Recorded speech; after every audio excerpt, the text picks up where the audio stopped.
Hey, what is going on, guys? My name's Long Sensation, and today what I'm bringing you guys is a short little podcast just explaining my thoughts on the Xbox conference. Now, it's just finished, and I'm gonna just be doing this podcast talking about the game.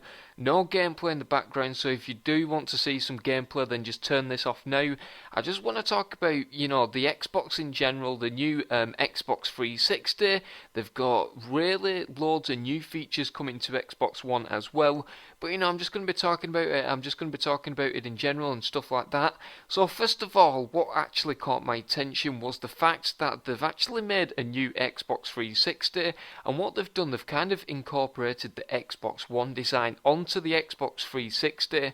Meaning, it's pretty much kind of the same console, but the Xbox 360 doesn't have the better RAM and stuff like that. Meaning, if you want to buy an Xbox just for the core fact that you want to play a game with better graphics, go for the Xbox One. It's definitely one of those consoles that you're going to want to buy. It's going to be in contendance with the PS4.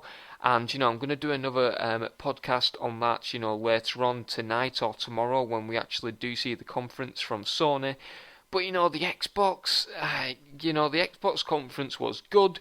I really enjoyed looking at the games. The game that caught my attention the most was actually the RYSE game, that kind of Roman game where I think it's called RYSE Sons of Rome or something like that. And that looks like a brilliant game. It's got brilliant graphics, and I'm really intrigued to see how it's going to kind of play multiplayer and stuff like that. Will you have different opponents? Like, will you have select people with spears, arrows, swords, stuff like that, and will you be in command of your own kind of platoon like you are in campaign? Will you kind of, storming up a beach or storming across a battlefield or something like that? We're not sure yet, but that game looks really, really good to me, and I was pretty impressed by the graphics of that game. It looks like one of the best graphics we've seen from Xbox One at the moment, and one of the features they actually have now put into Xbox is, of course, a brand new Xbox 360. And what they've actually started doing now is that from now on, you can now get 2 free games every month with Xbox Live, and that is massive. I know the games may not seem, tremendous or anything like that, but I believe the first 2 games coming out to Xbox Live for free will be Halo 3 and Assassin's Creed 2. Now, they're really, really good games, and if you're getting them for free, you can't pretty much argue with that. They're pretty much like, like $15 at GameStop each or something like that. So, you're actually getting value for money, and you're also getting the benefits of Xbox Live, and you're pretty much getting the internet aspect of things for free now, which is really, really good, and really, really good because, Sony have always done free internet with their consoles, and, it's going to be interesting to see if they still do that this year, and I think that they will. But, for Xbox to actually incorporate these new games is massive, and I'm really looking forward to it. And, it was just really, really unique and good. So, overall, the games graphics like Forza 5, and, we've seen FIFA 14 like 3 weeks ago and stuff like that. Those graphics are amazing. They're definitely superior to the current generation of consoles. But the thing that's put me off about this game, or this console, should I say, massively, is the fact that for the UK people, he actually said it's going to be £429. Now, he also said that the console will be $500, and I think he said €500 as well. And for them to actually save £429, that's the equivalent of I believe, like $670, which, is a massive increase. You're basically paying, $170 for shipping to the UK.